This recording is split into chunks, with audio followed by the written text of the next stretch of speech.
Welcome to the Finding Your Thing podcast. I'm Leon, and this is a community for young adults who are just figuring life out still. And hey, if that's you, I just want you to know that it's perfectly okay. Every week, I share stories and knowledge that will help you and I truly live.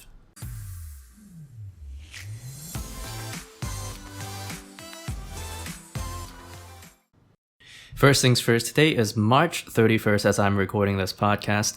I hope you're doing well. I hope you're healthy as you go into your second or your third week of self-isolation at home as most of the world is shut down.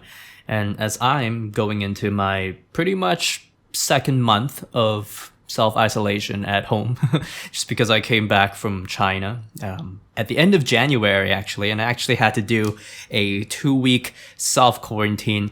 After that, my sister came over from Hong Kong and they had to do a 2-week self-quarantine. So I basically did that with them. And then after that, my brother-in-law came from Hong Kong as well. And he had to do kind of a 2-week self-quarantine. So ever since I've come back from China, where I work, where I'm a teacher, I've pretty much just stayed at home. And now that I can finally go outside because I don't have to self-quarantine anymore, the coronavirus spread is getting serious in North America. So the good news is now I'm really good at staying at home. Well, as an introvert, I've always been really good at staying at home. So yay. Today, I want to talk about defining moments. And if you know me, and you probably don't because this is kind of the first episode and nobody will probably actually listen to this.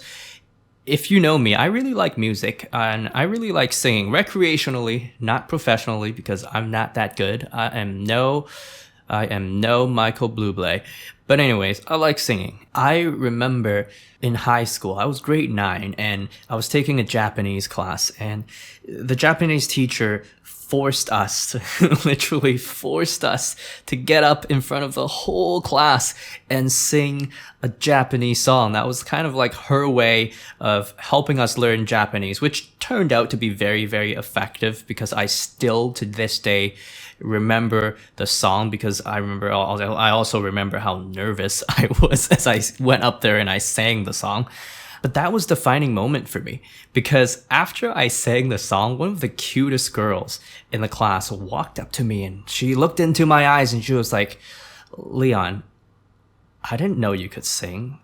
That sounded really good." And I was like, whoa, does she like me? You know, like 14-year-old, immature, doesn't know what love is, totally thinking too much, me just being like, whoa, my gosh, I'm good. Oh yeah, I'm really good kind of thing. But that was kind of the experience that got me into it, you know? That was kind of the experience that started a hobby.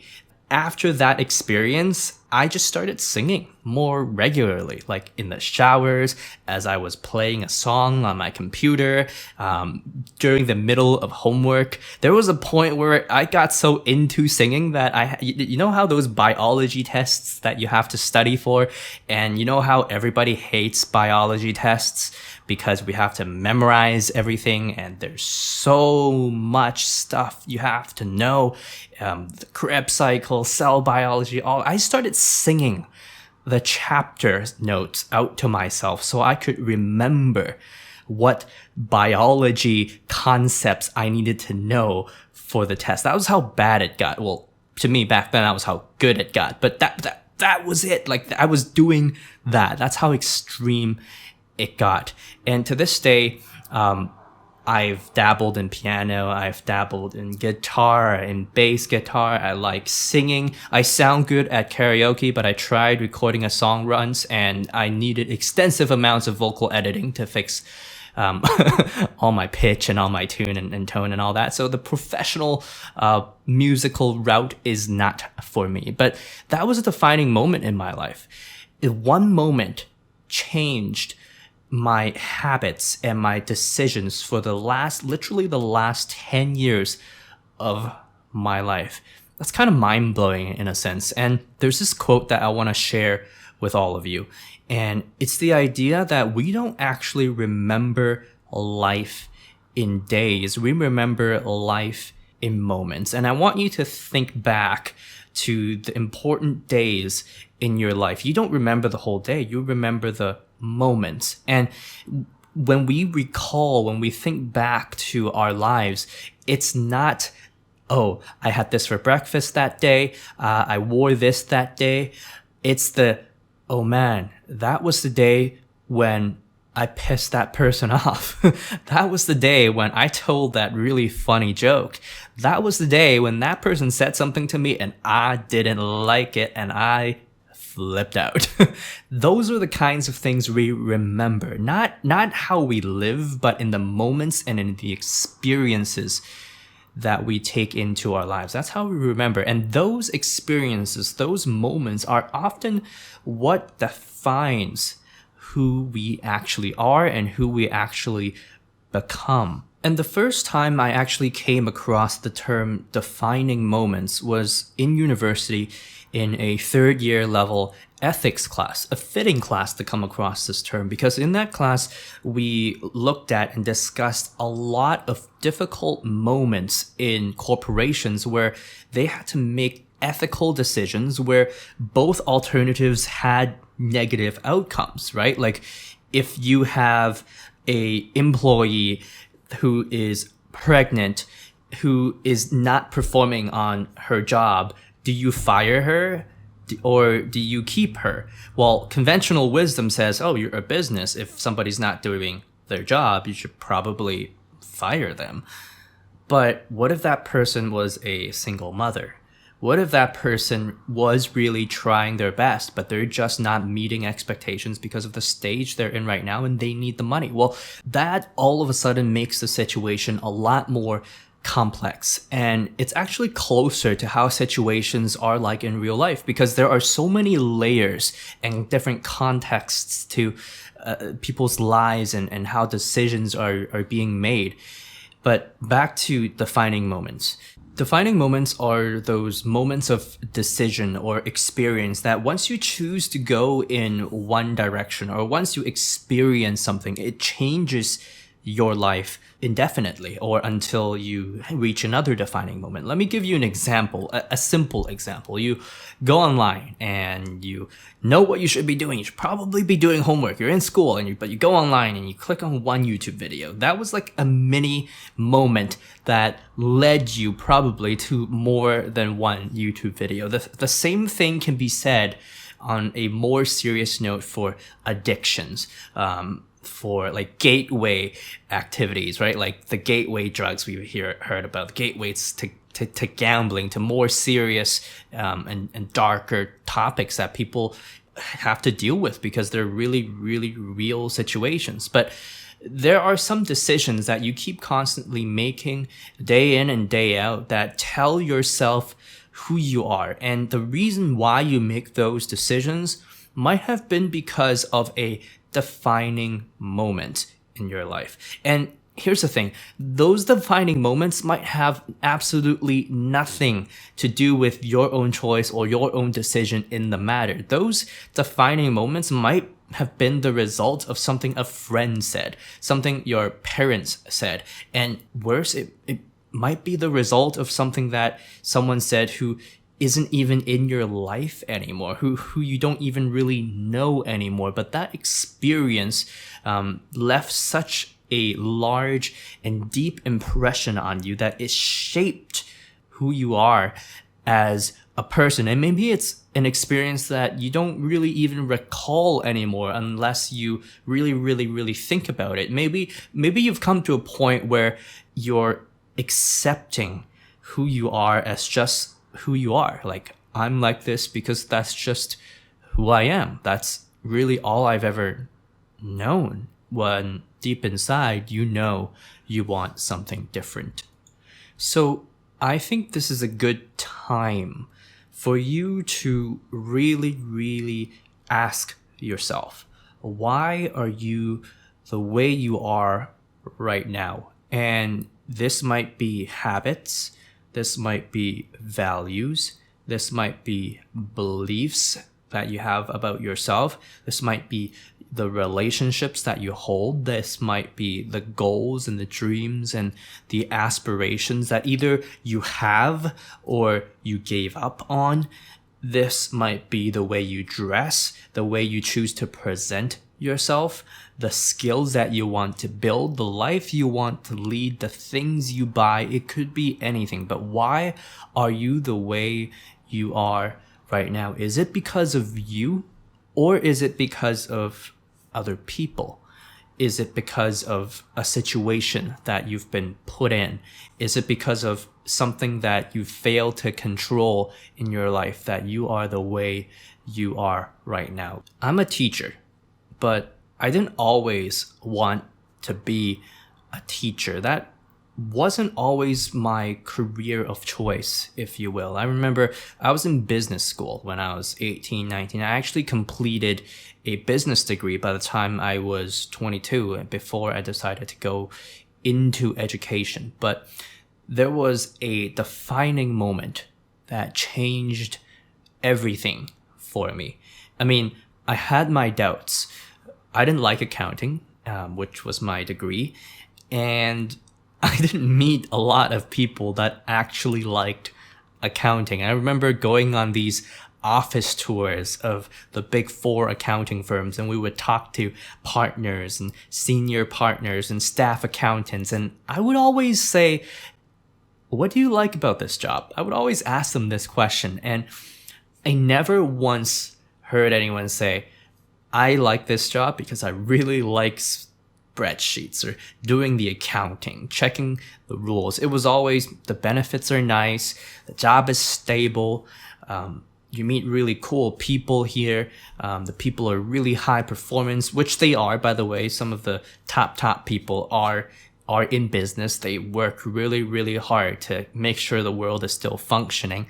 But I just didn't hear the passion or joy.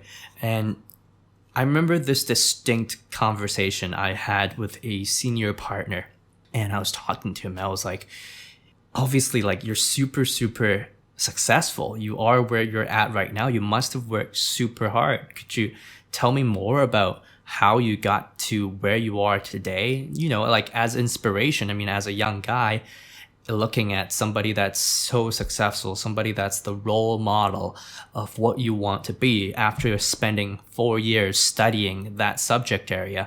And I remember him looking at me and him really just nonchalantly saying, yeah, man, the first few years, it was really tough. I was working day and night for about 5 years, and I had to go through divorce. But now I'm happy. Now I have a wife, I have wonderful kids, I get to go on business trips, and I get to take them along with me. It's kind of like a mini vacation for us. And that was when it finally kicked in. That was a defining moment for me that changed the course of my career. And I was like, man, your life right now, it sounds nice. It sounds like you are on the path that everyone wants to be on. Like, you've achieved a nice house, a nice car, wife, kids, vacation, a high-ranking office job. But you had to go through divorce for that. Just the coldness that I felt when he said that really did not resonate with the life experiences that I wanted to have for myself in my career. And that was the moment when I really doubted. I kind of had like an identity crisis, if you will, because for the last 4 years in university, I had been telling people I'm going to be an accountant, I'm going to work for the big four. I got good grades. Grades don't matter in real life at all. I really didn't vibe with that experience. It left a sour taste in my heart, and it was not something I wanted to go through. But my decision to go become a teacher or go into teaching wasn't just because of that one defining moment. It was actually a cascade of moments. I remember in my 4th year, and it was almost at my final semester, and I needed an elective class before I could graduate university. And obviously I wanted an easy elective class that would allow me to boost the GPA, you know? And I remember at that time I had a friend that was in education, and he said, hey Leon, like you should come take this classroom assessment class with me. And I was like, classroom assessment? What the heck is that? And he's like, you don't need to know what it is. Just come and take it. The prof is really cool. He's really easy. Everybody that takes it gets like either A's or really high B's. And I'm like, why is that? And he was like, yeah, man, like the prof is like this high level education guy. He doesn't even really believe in giving marks in the classroom, so he wants everything to be pass fail, and basically if you pass everything, then you don't need to worry about marks. And I was like, that sounds really, really good to me. This was what I was thinking. I was like, I'm gonna get that A. I'm gonna get those marks.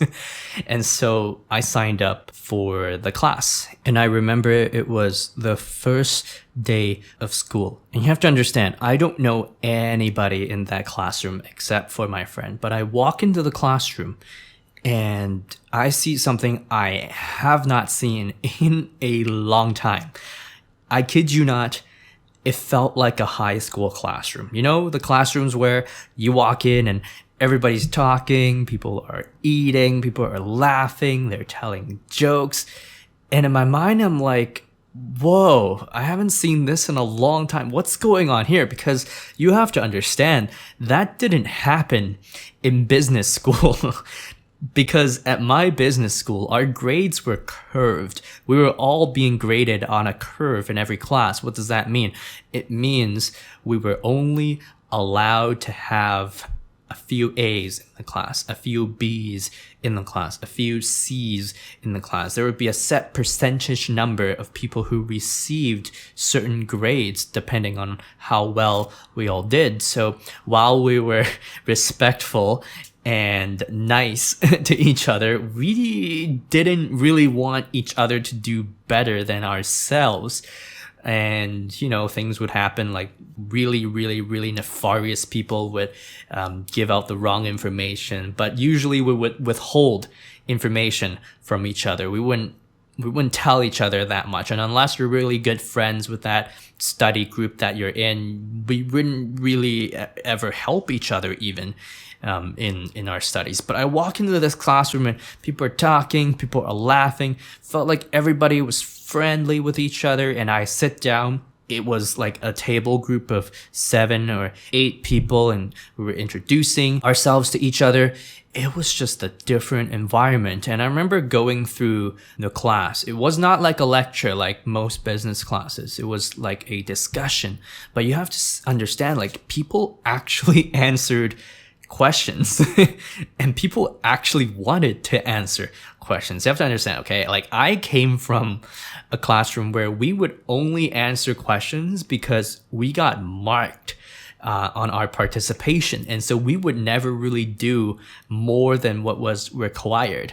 If anybody put up their hand to answer a question, we knew that it was because of the mark that they were going to get. I mean, obviously in every class, you get a few keeners that like to answer every question or always ask questions, and they usually sit in the front of the lecture hall. But in the education classroom, everybody wanted to say something. Everybody had an opinion. And I looked at my friend with this weird look, and I was like, what's going on here? Like, why is everybody so passionate? And my friend gave me this weird look, and then he looked into my eyes, literally, I kid you not, and he said, Leon, I don't know what you went through in business school, but people don't usually decide to go into education or become teachers for the prestige or the money. People usually want to become teachers because they actually care about education. Whoa. What? It wasn't even education or what it stood for that moved me to changed my discipline from business to education. It was the fact that I got to be around a group of people that actually cared about education, what it could do, what it stood for, the difference that they can make. And part of me wanted to be around a group of people like that. And that was why I ultimately decided to, after graduating with my business degree, pursue a career in education. And so the purpose of this first episode is not to tell you, oh, you should become a teacher, go into education, or to tell you business sucks, all business people just want your money and they're evil. No way. The purpose of this first episode is a wake-up call for you to never just accept things as they are, to understand that things can change just like that. Things can change with a defining moment. And to really look inwards into yourself, to ask yourself, why are you the way you are right now? Why do you feel like you're struggling, for example?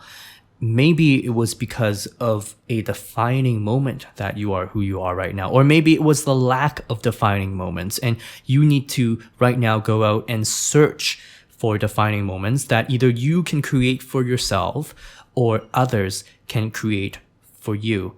Maybe it's time to figure out who you are instead and what you actually want. And I hope this podcast series will help you in accomplishing that, to help you to find your thing. And more importantly, to help you to enjoy the process of finding your thing. Thank you for listening. And if you're interested, just subscribe, hit the subscribe button, show some support, leave a comment, and I'll see you next time.